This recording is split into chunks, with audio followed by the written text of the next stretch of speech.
Okay, now what we're going to do here is assemble some hoses. We've got a -10 AN fitting from Earls. Now AN stands for Army Navy. It originally started out as aeronautic sizes for aerospace. -10 equates to a ½ ID hose. So what we've got our fittings. We're going to use a little assembly lube. We've got a couple of AN wrenches. Now you don't have to have AN wrenches, but it keeps them from scratching the anodized coating on the aluminum, which is always nice because you want your stuff to look good. And we're also going to use a small depth gauge such as this. Now first things first, and you notice that there's a little ridge here. Okay, this is actually a ring, and this is a collar. We've got our nut. What we're going to do is we're going to take this,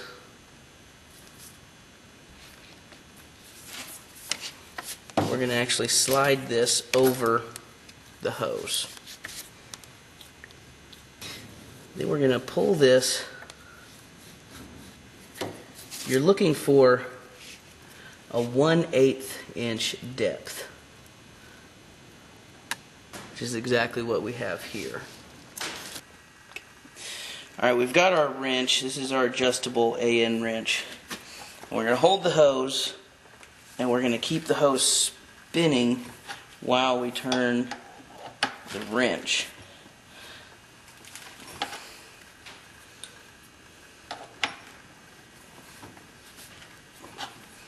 And you're going to want to, you want the nut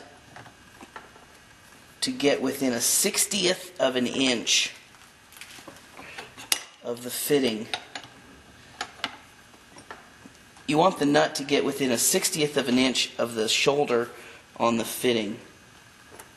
We're going to check how far our hose has moved out of the fitting, and it's moved just under 1/16th of an inch, which is perfectly acceptable. It's gonna move, expect it to happen, you just don't want it to move more than 1/16th of an inch. We've got this kit from Summit, and it's got two fittings. It's got a port fitting and a plug, and then it has a Schrader valve. First we're going to stick this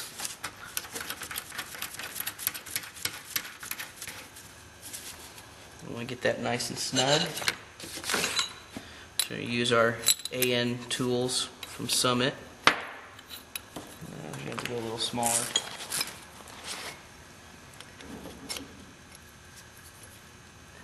Doesn't take much. Over tightening it will damage the fitting. We're going to take our Schrader valve and install it. We'll get a wrench and tighten that up. We're going to plug this side.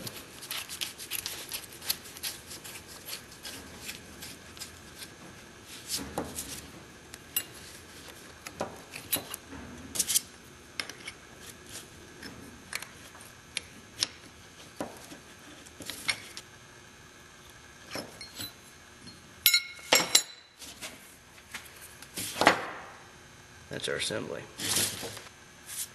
Alright, we've got our wrench, the 7/16 inch wrench. I'm just going to tighten this up till it's nice and tight on that Schrader valve.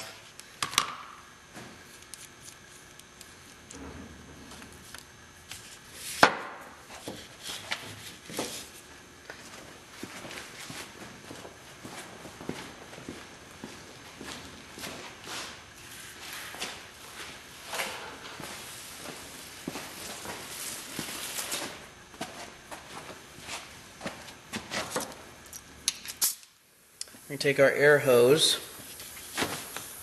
we're going to hook this up,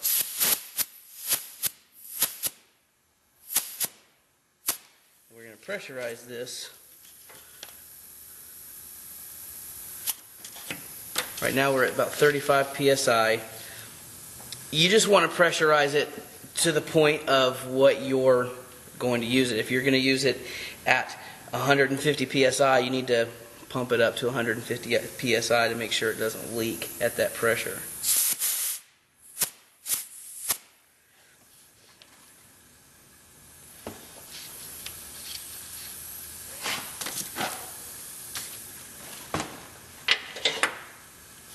Okay, we've filled up our air hose, filled up our hose, and take our gauge. We're currently at 30 psi. We're going to feel for leaks. We're going to come back, we're going to check it and see how much the pressure drops. We want to pressurize our hose to at least our working pressure. We're looking for air bubbles. Now, what we're seeing here, one air bubble, which is actually coming from the swivel mechanism here. That's not affecting our actual hose assembly. That right there is a good solid hose assembly. That's going to hold pressure.